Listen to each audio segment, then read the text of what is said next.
आम्ही जे निमंत्रण दिलं होतं त्या निमंत्रणावर आपण सर्वजण दिवंगत माणिकराव माधवराव येवले हे रिपब्लिकन चळवळीतले अत्यंत जुने जाणते झुंजार आणि समाजातल्या कार्यकर्त्यांना समाजाला संघटनेला बळ देणारे नेते होते. मागच्या वर्षी त्यांचं निधन झालं. त्यांचा पहिला स्मृती दिन आज नांदेडमधल्या कुसुम सभागृहामध्ये संपन्न होणार आहे. त्यासाठी या कार्यक्रमासाठी मी आलो. येवले साहेब, भैयासाहेब आंबेडकर, दादासाहेब गायकवाड कर्मवीर, रासू गवई साहेब, त्याच्यानंतर माजी खासदार दिवंगत सोनवणे साहेब यांच्या तालमीत तयार झालेले ते नेते होते. बाबासाहेबांचं दीक्षाभूमीवर जे धर्मांतर केलं बाबासाहेबांनी, त्या कार्यक्रमाला सुद्धा ते त्या ठिकाणी उपस्थित होते. बाबासाहेबांचं निधन झालं. चैत्यभूमीवर त्यांचे अंत्यसंस्कार झाले. त्यावेळी सुद्धा येवले साहेब अत्यंत तरुण वयामध्ये त्या अंत्यविधीच्या कार्यक्रमाला उपस्थित राहिलेले होते. त्या ठिकाणी कर्मवीर दादासाहेब गायकवाडांनी आलेल्या सगळ्या जनसमूहाला शपथ दिलेली होती की बाबासाहेबांचं जे कार्य आहे ते कार्य आपल्याला सगळ्यांना पुढे घेऊन जायचं. आणि ती शपथ देत जनता देत असतात त्यामध्ये येवले साहेब होते. आणि त्या शपथेप्रमाणे त्यांनी आयुष्यभर समाजसेवा केली,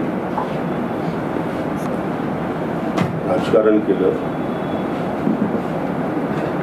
शासनाच्या विविध समित्यावर त्यांना काम करण्याची संधी मिळाली. त्या संधीचं त्यांनी सोनं केलं. अनेक तरुणांना तरुणींना त्यांनी शासनाचं जे दुय्यम महामंडळ होतं त्या महामंडळावर त्यांची नियुक्ती झाल्यानंतर जवळजवळ 10 वर्ष त्यांनी बेरोजगारांना नोकऱ्या देण्याचं काम केलं. या ठिकाणी नांदेड नगरीमध्ये महानगरपालिकेच्या निवडणुका झाल्या. त्या निवडणुकीमध्ये सुद्धा ते रिपब्लिकन पक्षाच्या वतीनं निवडून आले आणि नगरसेवक म्हणून त्यांनी या शहराची सेवा, मागासवर्गीयांची, गोरगरिबांची सेवा करण्याचं काम केलं. बौद्ध धर्माचा प्रचार आणि प्रसार आणि त्याचा अंमल करण्यासाठी सातत्यानं ते मराठवाड्यामध्ये, नांदेड जिल्ह्यामध्ये सातत्यानं फिरत होते. अनेक बुद्धविहाराची उद्घाटनं त्यांच्या हस्ते झाली. मराठवाडा रिपब्लिकन पार्टीचे अध्यक्ष असताना त्यांनी मराठवाड्यातल्या कार्यकर्त्यांना जवळ करण्याचा प्रयत्न केला. मराठवाडा विद्यापीठ नामांतर समिती जी माननीय शरद पवार साहेबांनी निर्माण केलेली होती नामांतराच्या संबंधामध्ये, त्या समितीवर सुद्धा ते होते. अशा अर्थानं त्यांनी समाजसेवेचं व्रत अंगीकारलेलं होतं. ते एवढे लोकप्रिय होते या समाजामध्ये, या जिल्ह्यामध्ये, मराठवाड्यामध्ये. तर त्यांना मामा म्हणूनच त्यांची ओळख निर्माण झाली. ॲक्च्युली त्यांचं नाव माणिकराव माधवराव येवले होतं. माणिकराव मधला आणि माधवराव मधला परंतु लोक त्यांना आदरानं मामा म्हणायचे. अत्यंत चांगल्या पद्धतीनं समाजाची सेवा केली. बाबासाहेब आंबेडकरांची चळवळ पुढे घेऊन जाण्याचं काम केलं. शहराच्या सर्वांगीण विकासासाठी त्यांनी प्रयत्न केले. त्यांना समाजभूषण पुरस्कारानं सुद्धा शासनानं गौरव त्याचा केला. माननीय गवई साहेबांच्या नेतृत्वाखाली ते दीक्षाभूमी स्मारक समितीचे सदस्य सुद्धा झाले. ज्या स्तरावर ज्या बौद्ध धर्म परिषदा होत होत्या त्याच्यामध्ये त्यांना अब्रॉडमध्ये म्हणजे बाहेरच्या देशामध्ये जाण्याचा मान मिळाला. श्रीलंकेत गेले, नेपाळला गेले, थायलंडला गेले आणि बौद्ध धर्माच्या ज्या परिषदा होत्या त्या परिषदामध्ये ते सक्रिय झाले. त्यानंतर सुद्धा धर्माचं काम त्यांनी शेवटपर्यंत सुरू ठेवलं. अशा ह्या नेत्याची त्यांचं स्मृतिदिन आज आहे आणि आमच्यासारख्या कार्यकर्त्यांना असं वाटलं की बाबासाहेबांची चळवळ ज्या ज्या नेत्यांनी पुढं घेऊन जाण्याचा प्रयत्न केला, हरीश्वर खोब्रागडे असतील, दादासाहेब कर्मवीर दादासाहेब गायकवाड असतील, आरती भंडारे असतील, सोनोदे हे शेड्यूल कास्ट फेडरेशनचे पहिले खासदार इथले होते ते असतील, अशा नेत्यांच्या माध्यमातून मागासवर्गीयांना न्याय देण्याचं काम या मंडळींनी केलं आणि त्यांचाच वारसा पुढे येवले साहेबांसारखे लोक त्यांनी त्यांचा वारसा पुढं घेऊन जाण्याचा प्रयत्न केला. आजच्या या तरुण पिढीमध्ये या नेत्यांचा आदर्श, त्यांचं मार्गदर्शन जे त्यांनी केलेलं होतं ते जनतेपर्यंत जावं, त्यांचा विचार जावा, त्यांनी केलेलं कार्य जावं आणि त्यांना एका अर्थानं आदरांजली वाहू म्हणून मी या ठिकाणी उपस्थित राहिलो. म्हणजे आता थोड्या वेळात मीटिंग आहे, व्याख्यानमाला. काल नांदेड जिल्ह्यामध्ये शहरामध्ये आमचे सोनवणे साहेब असतील, डॉक्टर असतील किंवा आमचे मुखर्जी असतील, सत्पुर्ण असेल, माझ्याबरोबरचे सगळे कार्यकर्ते काल त्या मोर्चामध्ये सहभागी होते. रिपब्लिकन चळवळीमध्ये वेगवेगळ्या ज्या पक्ष संघटना आहेत किंवा इतर संघटना आहेत या सगळ्या संघटनांचे कार्यकर्ते सुद्धा त्या मोर्चात उपस्थित होते. बौद्ध भिक्खू मोठ्या प्रमाणात त्या कार्यक्रमामध्ये सहभागी झाले आणि त्यांच्याच नेतृत्वाखाली हा कार्यक्रम काल पार पाडला. भूतो ना भविष्यते अशा पद्धतीचा हा मोर्चा काल निघाला. आपल्याला सगळ्यांना माहिती आहे की सम्राट अशोक राजाने कलिंगाचं युद्ध जिंकलं, त्यामध्ये लाखो लोकांचा म्हणजे लाखो लोक मरण पावले, सैनिक. पश्चाताप झाला आणि त्यांना असं वाटलं की मी फार मोठी म्हणजे हे जे दुःख झालेलं होतं त्यांना असं वाटलं की याचं कुठंतरी परिमार्जन करायला पाहिजे आता. आणि म्हणून त्यांनी तथागत भगवान गौतम बुद्धांचा जो सत्य, अहिंसा, समानता, सत्याचा मार्ग स्वीकारण्याचा प्रयत्न केला, अहिंसेचा मार्ग स्वीकारला आणि त्याचंच प्रतीक म्हणून त्यांनी बिहारच्या गया जिल्ह्यामध्ये तथागतांचं एक सुंदर असं मंदिर बांधलं. आज जगभरातल्या बौद्धांचं ते पवित्र स्थळ आहे. जगभरातले जवळजवळ आज जी 40-45 म्हणजे सगळ्या राष्ट्रामधली 40-45 राष्ट्र की त्यांचा जो धर्म आहे तो बौद्ध आहे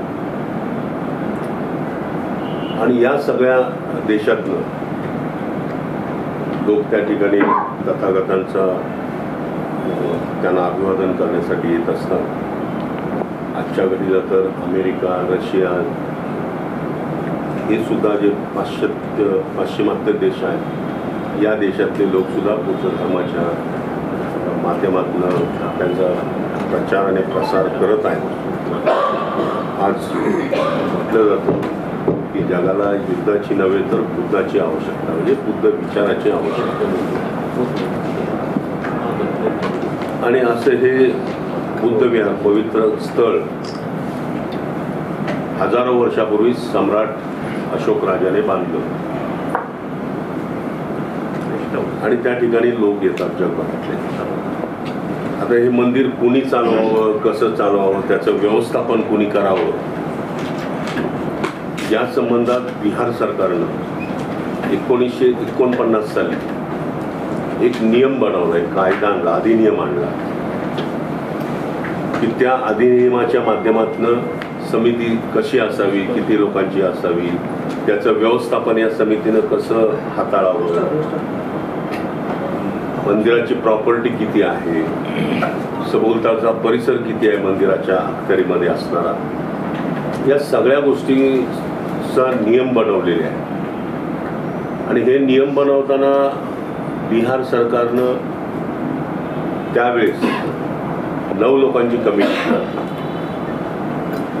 9 लोकांमध्ये 4 सदस्य हिंदू होते, 4 बौद्ध होते आणि एक गया जिल्ह्याचा जो कलेक्टर असतो तो कलेक्टर त्यांचा पदसिद्ध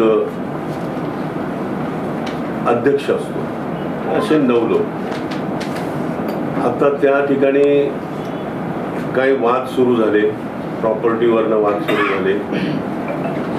तिथं बऱ्याच गोष्टी ज्या अनवॉन्टेड होत्या त्या सुरू झाल्या.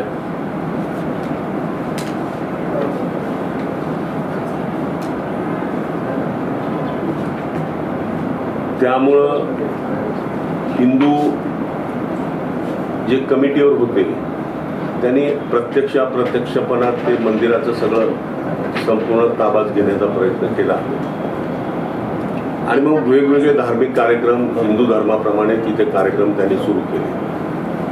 त्याच्यातला कार्यक्रम कुठला तर पिंडदान करणे. प्रत्येक वर्षी जवळजवळ 4 ते 5 लाख लोक त्या सभोवताली येत असतात आणि पिंडदानाचा कार्यक्रम होत असतो. त्या ठिकाणी आता ऐकण्यात आलं की तथागतांना, भगवान बुद्धांना जिथं ज्ञान प्राप्ती झाली तो बोधिवृक्ष, त्या बोधिवृक्षाखाली काही मूर्ती आणून त्याने ठेवलेल्या आहेत असं कळलेलं आहे. पुढच्या आठवड्यामध्ये मी बुद्धगयाला जाणार आहे. मी परवा राज्यसभेमध्ये हा मुद्दा उपस्थित केला. मी आता माननीय पंतप्रधान नरेंद्र मोदीजी, गृहमंत्री अमित शाह आणि बिहारचे मुख्यमंत्री नितीश कुमार यांच्याशी बोलणार आहे, राहुल गांधीजीशी बोलणार आहे, खरगे साहेबांशी बोलणार आहे आणि या संबंधित तोडगा निघावा असा प्रयत्न करणार आहे. ज्यावेळेस हे सगळं सुरू झालं त्यावेळेस देशभरातल्या लोकांच्या लक्षात आलं की इथे हा जो सगळ्या प्रकारचा धार्मिक विधी जो सुरू आहे, तथागतांचा मार्ग सत्य, अहिंसा, प्रेम याचा आहे. हिंदू धर्म सुद्धा तेच सांगतो. परंतु हिंदू धर्मामध्ये जी जातीची उतरंड आहे, या जातीची उतरंड नष्ट झाली पाहिजे ही बाबासाहेब आंबेडकरांची भूमिका होती. नो डाऊट हिंदू धर्म सहिष्णुतावादी आहे, लोकांना, साध्या सुध्या लोकांना समजून सांगणारा धर्म आहे. परंतु या धर्मातल्या ज्या काही चांगल्या प्रथा, परंपरा आहेत, रूढी आहेत, त्याच्यापेक्षा या धर्मातल्या ज्या काही वाईट रूढी आहेत त्या संपल्या पाहिजेत ही बाबासाहेब आंबेडकरांची सुद्धा भूमिका होती. परंतु दुर्दैवानं बाबासाहेबांनी 1935 साली जरी घोषणा केली तरी त्याचा अंमल करायला 1956 साल उजाडलं. 19-20 वर्ष बाबासाहेबांनी वाट बघितली. सगळ्या हिंदूंच्या धर्ममार्तंडांना, साधू संतांना, नेत्यांना त्याने सांगण्याचा प्रयत्न केला की आम्ही माणसासारखी माणसं आहोत, आम्हाला तुम्ही माणसासारखं वागवलं पाहिजे, अधिकार दिला पाहिजे. दुर्दैवाने हे होत नव्हतं म्हणून नाईलाजाने बाबासाहेबांनी तो त्या धर्माचा त्याग केला आणि लाखो लोकांच्या उपस्थितीमध्ये या चांगल्या मार्गाचं अवलंबन केलं, धम्माचं आचरण करण्याचा प्रयत्न केला.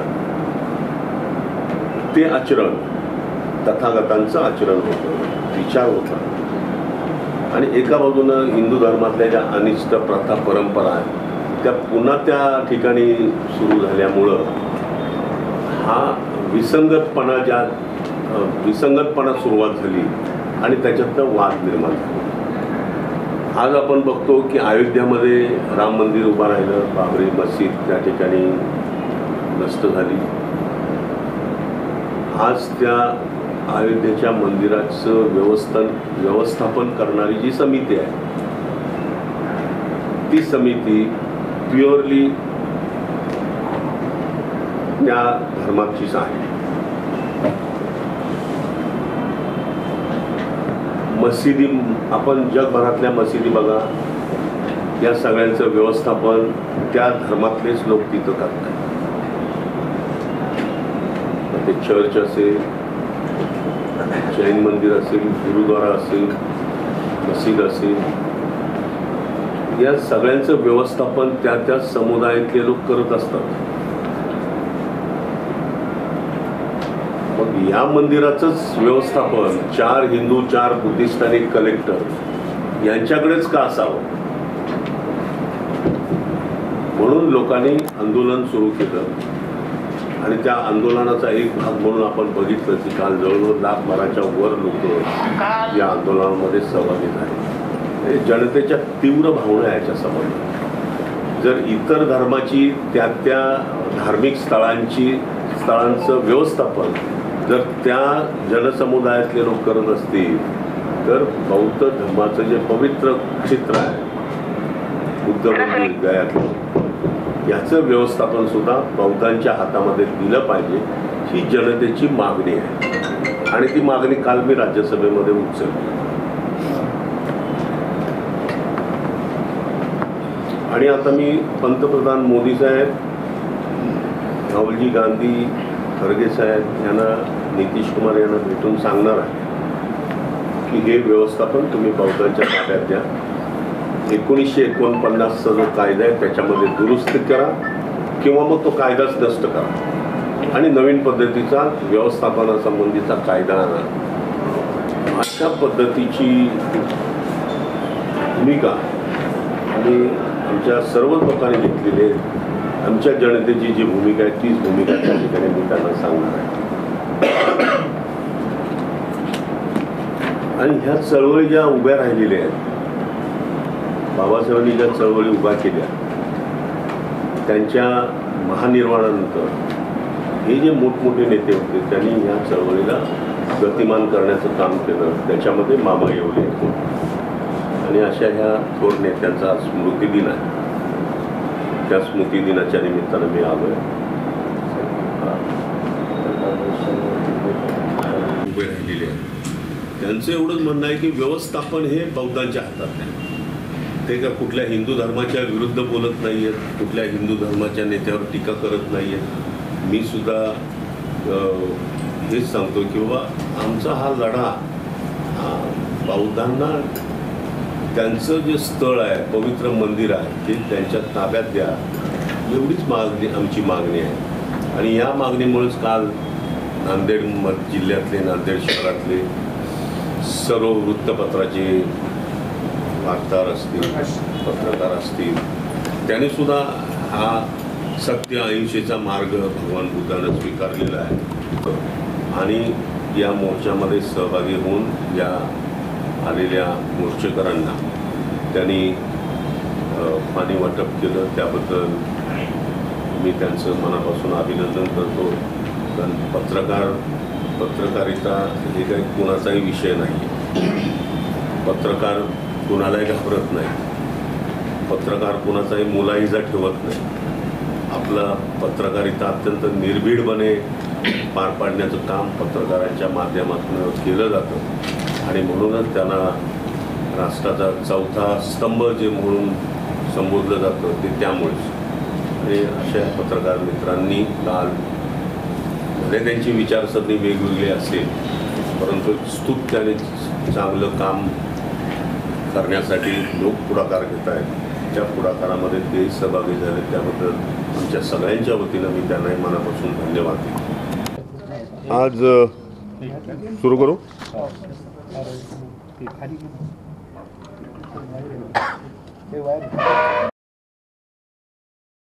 आज नांदेडमध्ये आमचे दिवंगत नेते मामा येवले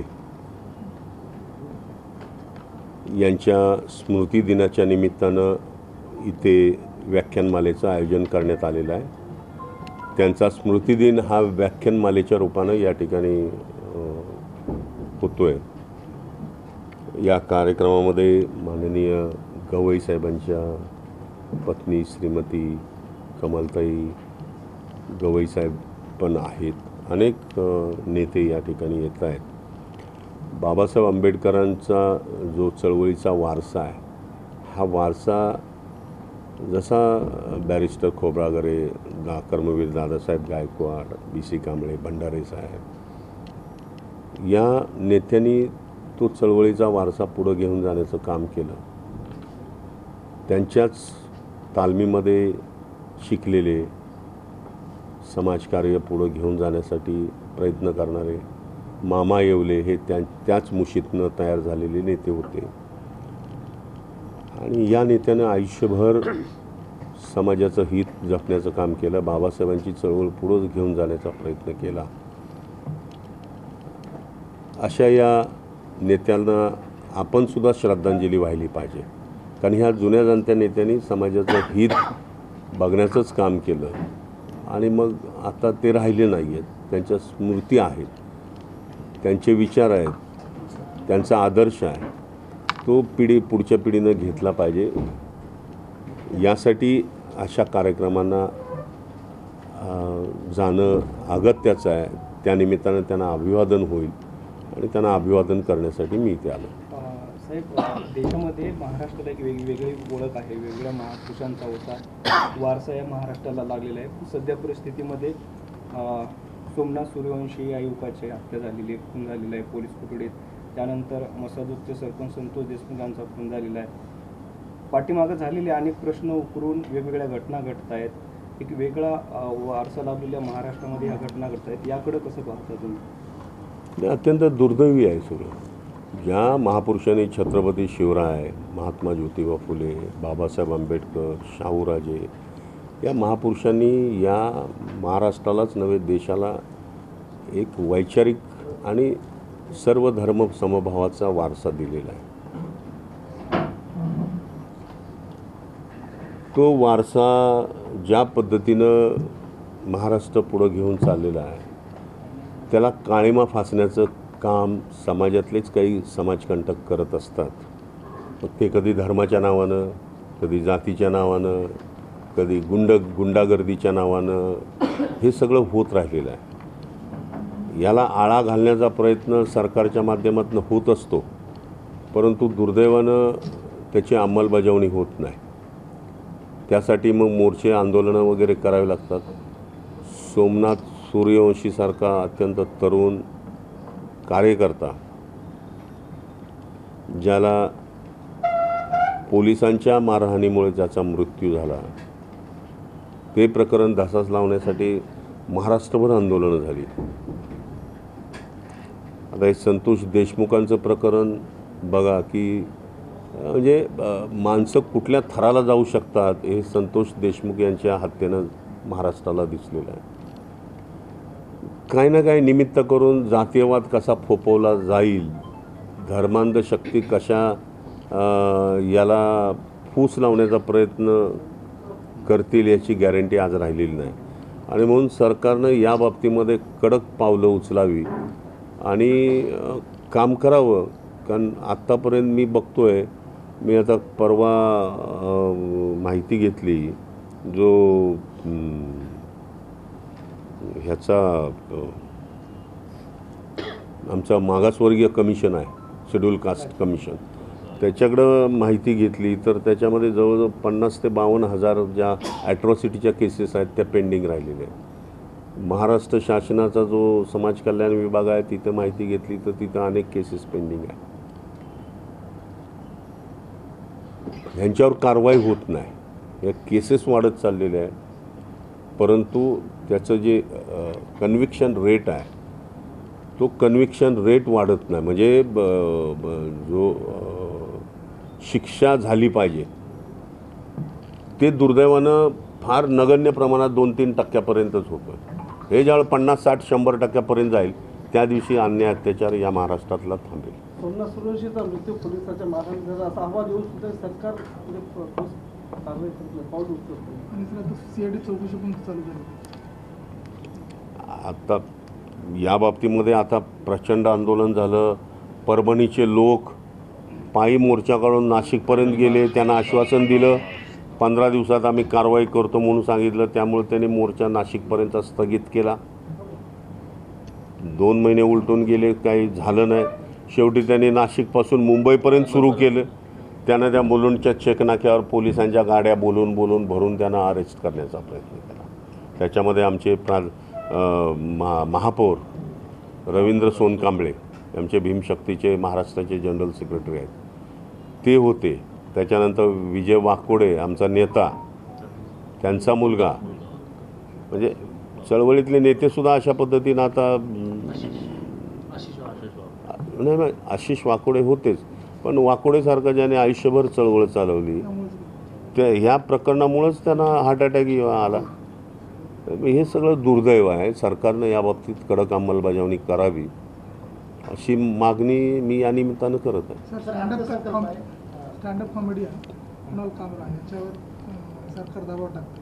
मुख्यमंत्र्यावर त्यांनी कविता आणि सर इतर महापुरुषांवर टीका केली जाते, लूज टॉकिंग केली जाते, त्यांच्यावर काही कारवाई होत नाही आणि इकडे कुणाल कामरावर दबाव तंत्र वापरले जाते. आपली लोकशाही फार मोठी आहे, जगातली सगळ्यात मोठी लोकशाही आहे. या लोकशाहीमध्ये इतकं सरळ हाताने सरकार सगळीकडे बघतंय, त्यातलेच हे प्रकार आहेत सगळे. इथं पाकिस्तान किंवा इतर जे डिक्टेटरशिप चालवणारे देश आहेत तिथं जाऊन बघा, चायनामध्ये जाऊन बघा. थोडं काय झालं की उचलला, घातली गोळी, गेला. आज काही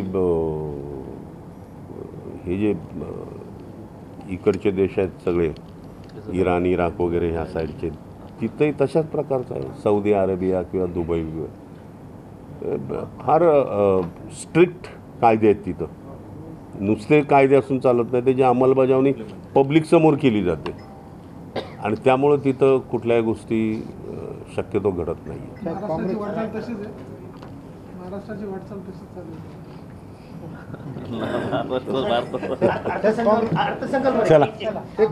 उपमुख्यमंत्री अजित पवारांनी अर्थसंकल्प सादर केला आणि समाज कल्याण विभागाला जो वाटा त्यांनी दिलेला आहे त्याबद्दल आपलं काय म्हणणं आहे आणि समाज कल्याणाचा निधी तो समाज कल्याणासाठीच वापरला जातोय का, या सरकारच्या भूमिकेकडे तुमचं कसं? तुम्ही ज्यावेळेस देशाचा अर्थसंकल्प पार्लमेंटमध्ये मांडला गेला त्यावेळेस मी राज्यसभेमध्ये मागच्या 13 तारखेला माझं भाषण केलं आहे. मी ते भाषण काय होतं तर मागासवर्गीयांच्यासाठी जी काय तरतूद केली जाते ती लॅप्स केली जाते आणि मागासवर्गीयांच्या लोकसंख्येप्रमाणे ती तरतूद असायला पाहिजे होती. या संबंधामध्ये 2005 साली दिवंगत पंतप्रधान डॉक्टर मनमोहन सिंग साहेब यांनी नॅशनल कौन्सिल बोलवलेली होती. त्याच्यामध्ये त्यांनी हा निर्णय घेतलेला होता की मागासवर्गीयांच्या लोकसंख्येप्रमाणे त्यांना अर्थसंकल्पामध्ये निधीची तरतूद केली पाहिजे. 2010ला आपले डॉक्टर जाधव रिझर्व्ह बँकेचे गव्हर्नर यांच्या अध्यक्षतेखाली टास्क फोर्स तयार करण्यात आला. त्या टास्क फोर्सनं सुद्धा सांगितलं की लोकसंख्येच्या प्रमाणे निधी दिला पाहिजे. मला वाटतं 2010 ते 12 सालची गोष्ट आहे. त्याच्यानंतर 2015 साली नीती आयोगाला, म्हणजे प्लॅनिंग कमिशन पूर्वी करायचं, प्लॅनिंग कमिशन रद्द केलं आणि नीती आयोगानं 2014 ते 15 म्हटलं की लोकसंख्येच्या प्रमाणामध्ये तो निधी दिला गेला पाहिजे. आता जर देशातले अर्थतज्ञ असतील, देशाचे प्राईम मिनिस्टर असतील, नीती आयोगाचे उपाध्यक्ष असतील, आता नीती आयोगाचे अध्यक्ष मला वाटतं पंतप्रधान त्यांच्या नेतृत्वाखाली नीती आयोग असतो. म्हणजे एवढ्या मोठमोठ्या लोकांनी सांगूनसुद्धा जर महाराष्ट्रामध्ये आता मी आता बघितलं की जवळजवळ 5 ते 7 हजार कोटी सामाजिक न्याय विभागाचे ते लाडकी बहिणी योजनेकडे वळवलेले आहेत. तर म्हणजे असं नाही व्हायला पाहिजे. या संबंधामध्ये बोलताना मी सांगितलं होतं की जो अर्थसंकल्प असतो, केंद्राचा असेल किंवा प्रत्येक राज्याचा असेल, त्या अर्थसंकल्पाप्रमाणे त्या निधीची तरतूद करावी केंद्र सरकारनं.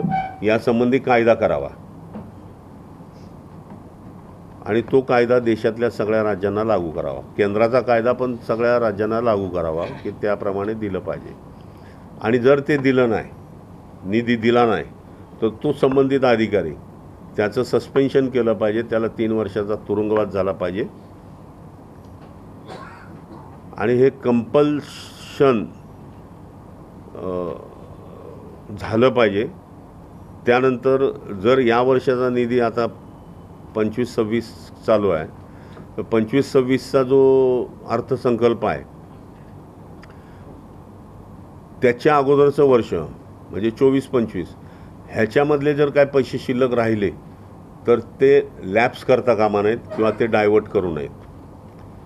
ते पैसे, तो निधी कॅरी फॉरवर्ड म्हणजे यावर्षी 25-26च्या अर्थसंकल्पामध्ये तो निधी एकत्रित करावा या वर्षाचा आणि मागच्या वर्षाचा, आणि तो जनतेला देण्यात यावा त्यांच्या योजनांसाठी. अशी मागणी मी अर्थसंकल्पावर भाषण करताना मी केली.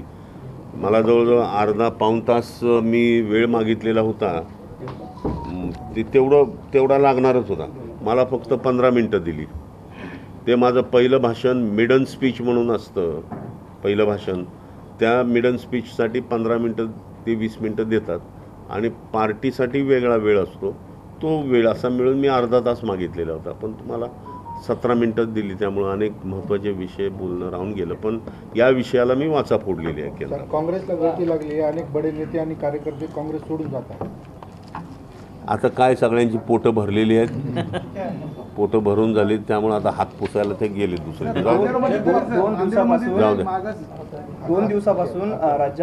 गेल्या काही दिवसापासून राज्यामध्ये अंशतः अनुदानित शिक्षकांचं आंदोलन चालू आहे.